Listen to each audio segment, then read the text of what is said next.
Dice companies are no longer few and far between. Everywhere you look, another mom and pop shop comes up to sell you the same thing chessex was back in the 90s. But are you getting a fair price? Are the dice high quality? And most importantly, I'm your host Jonathan, and welcome back to Mana Potion Tabletop. Just like you, I'm an avid consumer of goods and services I don't need. But unlike you, I actually pay off my credit card balance. You know who you are. What the hell? Oh my God! But when it comes to dice, I feel like I have a moral obligation to help you as a consumer. Dice are something that we all have and have been using for generations. Even if you aren't in the tabletop sphere, you probably have some D6 somewhere in your house. In my mind, it's always good to be an informed consumer. So even if you don't really care about dice, it's important to know your stuff before you get ripped off. We have a few dice brands we'll be going over today. Links to everything you see in this video will be posted in the description below. Dice will be put into two categories. First are resin and acrylic dice. These dice are your standard plastic looking fellas who you see pretty much everywhere. Or second, specialty dice. These dice include anything that isn't in the first category. So think metal, wood, stone, or any gems. The dice will be graded on 5 key factors. Each factor can get up to 2 points. The higher the points, the better the dice. The max points a dice can cumulatively get is 10. At the end, we'll add everything up and see which dice is better overall. The factors we're looking at today are price, build quality, readability, hand feel, and marketability. Marketability relates to the packaging, gimmicks, and overall buying process of the dice. To start off our dice extravaganza in the resin category, we're going with the classics. These are speckled dice from the company Chessex.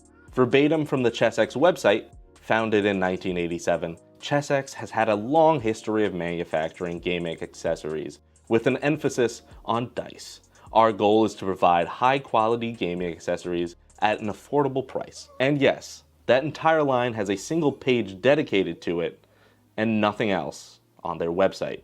This set of Chessex dice cost me $7.19 on Amazon. That's 7 dice at nearly $1.02 a pop. You also get this acrylic case. When it comes to build quality, the dice are pretty standard. They don't look cheap and there are no errors on the dice or with the numbers. Some Chessex dice struggle with readability, but these don't really have that issue. They feel a bit plasticky or slippery in my hands, and they don't have any weight to them. I'd be suspicious if they were heavy. Finally, the notable trait of these dice is the speckled design. The minute you see the design, you know it's Chessex. The case it comes in not only holds your dice, but also serves a purpose to store owners. The case stacks perfectly and almost locks into each other. While that doesn't do much to catch your eye, it's easy for store owners to just buy a bulk shipment and leave them on a shelf. These dice get a 2 on price because of the value for money you get. At only $7.19, you get a full set of dice and a case. They get a 1.5 on build quality. They're well built, but once you put them in your hand, they feel just bland, leading to a 1.25 hand feel. When it comes to marketability, I give them a 1. The case it comes in makes it easy for business owners to stock it, leading to an overabundance of stock in many stores everywhere. You'll always find Chessex dice. They don't need to market because you know them by heart, purely by overabundance. This set of Q Workshop dice cost me $20 at PAX East a few years ago. I was so impressed by the build quality of the dice I bought, I contracted Q Workshop to make the MPC dice many of you have. Let me be clear. I'm biased in my Q Workshop review. To quell those fears of unsincere reviews, here's FPS Diesel to delight your ears. Hey, I'm Diesel and I'm recording this after Jonathan did. Whatever he said about me is a complete fabrication. Q Workshop is actually pretty good though. I mean, comparing a lot of these dice companies is actually kind of easy, but Q Workshop is kind of difficult because they're actually super similar to Chessex. So it's kind of hard for us not to repeat ourselves. I have 2 sets with me right now, so let's talk about these dice specifically. All Q Workshop dice have lasted a long time. They all keep their clarity, which in my opinion should be the #1 most important thing that dice do. Some actually don't, and that's a humongous issue. My daily driver are actually these dice. These are the Monster Slayer themed dice after Geralt of Rivia from The Witcher. Clarity on some of these dice is a bit of an issue, depending on which dice it is, but I've never had an issue with reading my dice. Generally, they're just a little complicated looking. There's a lot going on, which can ruin the clarity of dice. The other dice here are Kids First dice set. They bring a lot of clarity and bright colors based on how they look. It may be even easier to find these underneath a kid's bed. Q Workshop dice are, in my opinion, pretty good. Even bordering on great. They sell a lot of branded dice for your own personal theming, and I think that's actually a lot of fun and a big selling point of these dice. I should also say that Q Workshop is actually very affordable. Little editor's note to jump in here. The Q Workshop dice that we're talking about at this point is $20 for a pack of 7, and that comes out to $2.85 per dice in that pack. It's no chessex cheap, but you're paying extra for these self-expressive dice that show a little bit of your personality. For me, what I show off at the table matters a lot to me. I want stuff that reflects me as a DM or as a player, so I'll spend a little extra to get dice that really reflect that and who I am. They feel a little bit younger. Chessex can kind of feel like boomer dice, at least to me, while Q Workshop feels like the dice of the future or dice for millennial gamers. As for the cons with these, there's a few. Generally, as a whole, chessex are heavier. Weight is also an important factor with the hand feel. And for example, the speckled dice that we've been showing off in this video are just weightier, meatier, and feel more premium than any of the Q Workshop dice. And again, as I've mentioned with the Witcher dice in particular, some of the Q Workshop dice are just a little hard to read. These aren't so bad, but I could understand where some people might get a little confused based on how they look. How legible dice are matters a lot, and that can be a bit of a stickler with some of the ones from Q Workshop. Now, that's not all of them. The My First dice set has very clear, legible numbers on it, which might seem like a weird thing to mention as a pro, but it really is something that sticks out among other brands where their dice seem to fade away over time. Now, this is a big one. The chessex form factor for most of their dice is actually a really good selling point for a lot of people. I'm running a Powered by the Apocalypse game, so for example, I keep a stack of 36d6 by me just in case I need to do roll something. Generally you don't roll in Powered by the Apocalypse as a GM, but that's for a video in the future. The speckled dice, for example, are easily carried in boxes like these. Q Workshop though comes in disposable cardboard boxes. As a result, you might actually need to purchase something to hold your dice in, which I do, but now you've made more than one purchase, it's more of an investment. I can be sold on buying $20 dice, but now I have to spend $15 extra on a dice container. This one I got from a small business rather than going from Q Workshop. Well, if you like small businesses, I have the business for you. Mana Potion Coffee. New teas, fresh brews, and no landfill needed. Make sure to use code D10 at checkout for 10% off your next order. Link in the description. But overall, yeah, I actually quite like Q Workshop. Of course, we have worked with them. That's obvious. But in my opinion, I totally think it is just that good. I bought these years before starting a business, and they are just phenomenal, in my opinion, for me. Next time. How much? Secret. Why? Just guess. $600? Jail. Thanks, FPS Diesel. That was very informative. I like the part where you talk about the dice. Paladin's role-playing is not a euphemism for what your parents think you're doing during your late-night D&D sessions. That joke might fly with the guy who sent me these dice for free. Thank you, Chief Paladin Neil. I will henceforth be known as Coffee Master John in solidarity of his fun naming scheme. It is important to know I got these dice for free. Although in my email chain with Neil, I told him, when I review the dice, I will actually be reviewing them. So my review may not be super positive, but it also might be very positive. I try to give constructive criticism. If you want me to review something of yours, shoot us an email or contact us through our form submission page on manapotioncoffee.com. Paladin's Roleplaying was founded in 2017 with 3 main goals for dice production. Gorgeous to look at, fair and well balanced, lastly, easy to read. But are these claims true? Coming in at $12.68, I have a full set of purple pearl dice. I will not redo that take. I just can't say that tongue twister. You get 7 dice for $1.81 a pop, along with a little see-through baggie to hold them in. They look shiny, and for dice I feel like shiny connotes cheap. It doesn't mean they're low quality, it's just the material it's made of is shiny. I feel like it takes away from the dice when a lamp is making the die look kind of funny. I threw the D6 around with a few other dice. To me, they stick out pretty well, but obviously you can decide what you want. The bright yellow of these dice really make them pop, but it complements the purple in a lovely way, so no beauty is taken away from the dice for the sake of readability. They feel okay in my hand. I will say the marketability of these dice are pretty good. These are the first dice I've come across that basically say, hey, you're gonna be able to read these dice from across the table. Give it a try. They succeed at that, and that's pretty much all that matters. When it comes to price, these dice are pretty average and you pay for what you get, coming in at a score of 1.25. The build quality is fine with an emphasis on the numbers sticking out, so it gets a 1.2. Leading into readability, I give them a straight 2. Hand feel leaves me unimpressed since they're a bit oily with a 0.75. Then we come to marketability. I think these dice have a great gimmick and get a 1.5. Last up on our roster of acrylic dice is the Homebrew Dice Company. Both Courtney and Stefan are lovely people I had the pleasure of meeting at a convention. That being said, everyone should be open to some constructive criticism. I personally think you shouldn't use AI art. If you happen to use AI art as a placeholder before a website or project goes live, that's a different story. Hopefully you replace that AI art with a human's artwork, and it's just to give you the feel of how things should look. You also don't disclose you're using AI. If I'm wrong, please let me know and we'll fix this section of the video. My suggestion to you is you hire an artist and create some good background images. You could also go with a more minimal look and take some really nice pictures of your dice. Homebrew Dice Company also has a really poorly designed website.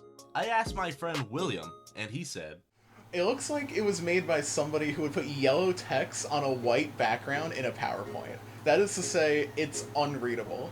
A suggestion to the website would be,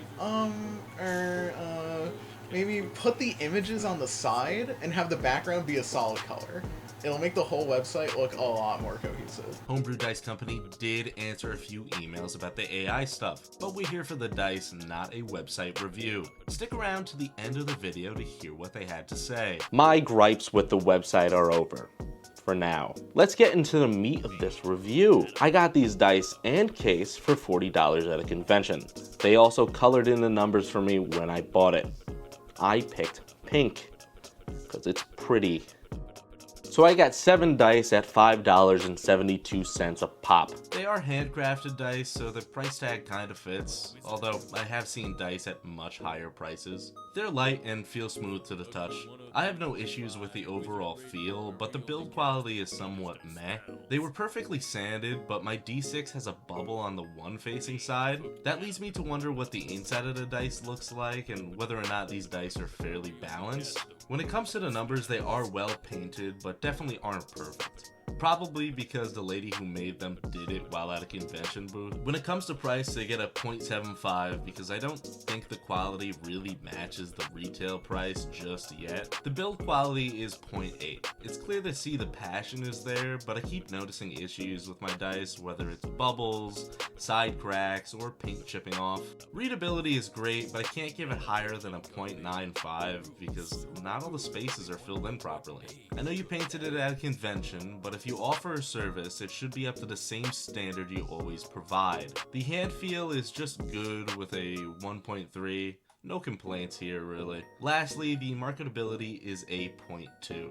The dice have no gimmicks and the website is kinda lackluster. We are now entering the specialty dice section of this video. Specialty dice, in my opinion, are any dice that deviates from the standard acrylic style dice. This could be anything from wood, metal, or stone. Generally, these dice are more expensive. Dice Dungeon sells dice, D&D modules, and much more. The market is filled with people selling dice, so moving into D&D modules, board games, and creative endeavors is a really good sight to see in these dice companies. However, we're here for the dice review. I got this set of dice at PAX East for around $45. That's 7 dice just for $6.43 each.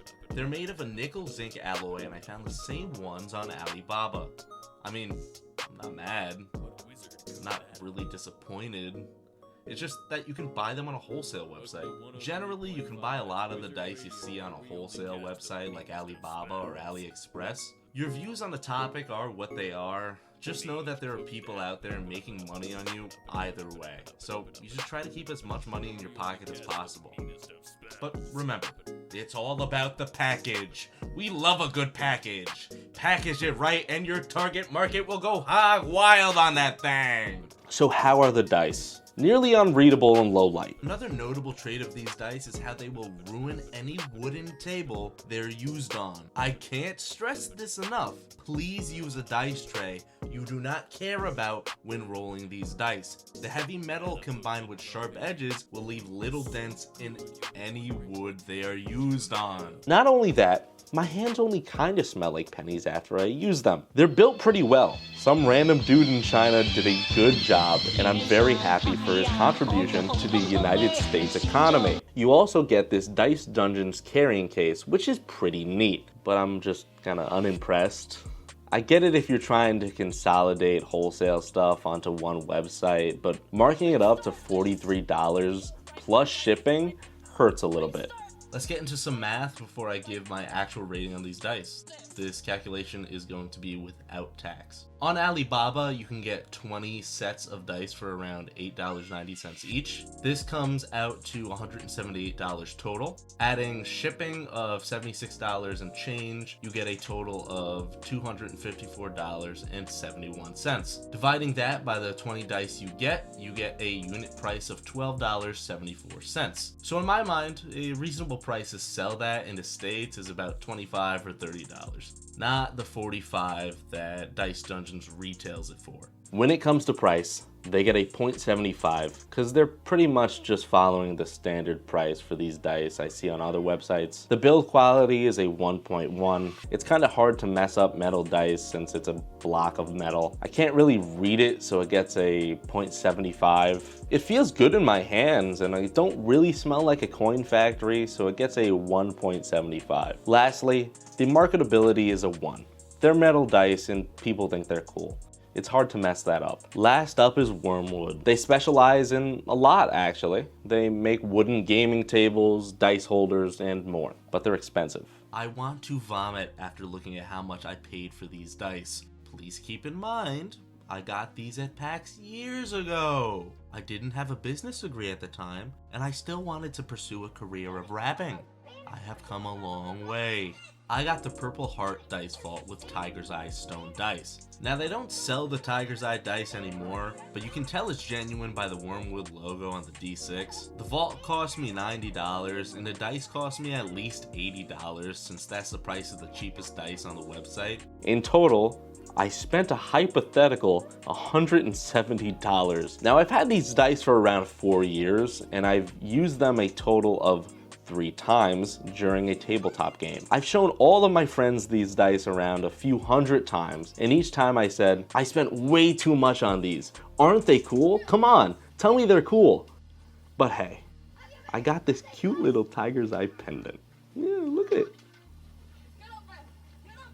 This goes without saying, but you can buy tiger's eye dice on Alibaba. But in this case, you don't get the Wyrmwood logo on your D6. I would also make the case that Wyrmwood changes up the dice enough that it is somewhat warranting the price. It's way too expensive, but in this case you're paying for the brand. The wooden dice vault is really high quality and I never see myself wanting to get rid of it. If anything, I would definitely purchase some of the cheaper cherry or elm dice vaults because I know how well this one performs. I will say a tiny bit of wood chipped off of mine a while back, but you can't really notice it. In all, I think Wyrmwood is a great company, but not for the dice. It's great for dice accessories, but not the dice. So my score on price is 0. I would never buy more dice from them because it's just so expensive. I would buy more dice vaults, but I'm not here reviewing that. Build quality is a 1.25.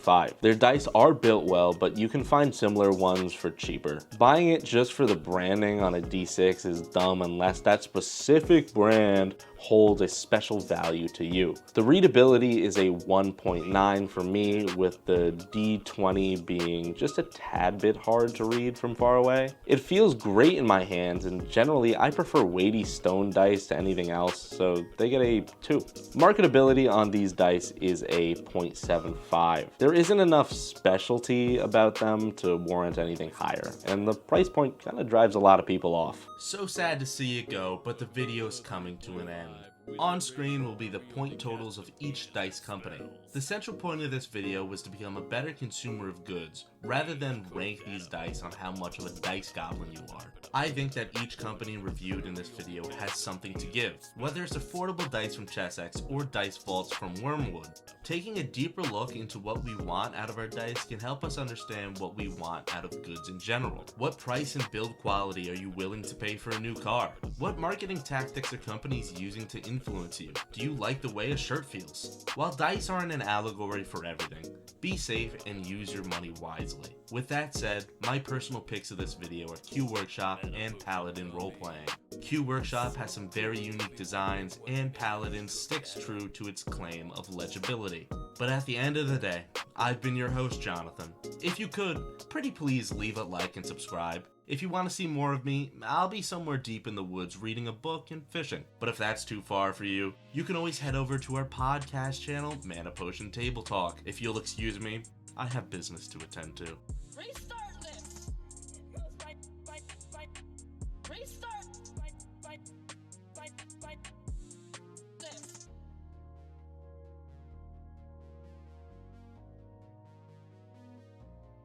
So this is the after hours part of Mana Potion Tabletop. We still can't curse because we're cartoon characters, but we can talk about AI. I went undercover and submitted a contact form to Homebrew under the alias Jake O'Neill. Crackpot detective, master marksman, and a dark past that haunts him every day.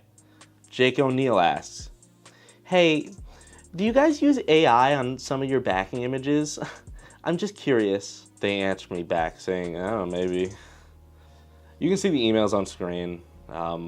They do let it slip that they use Wix, which does have an AI image generation tool, so it is like somewhat probable they have AI on their site. I mean, if you look at the pictures, a lot of the pictures look very clearly AI, but you know, what are they? Who are they to tell me? They said some kind of wacky stuff, but hey, you got $40 from me for that set of dice, and bro, go hire an artist or designer. Some of these pictures are really obvious.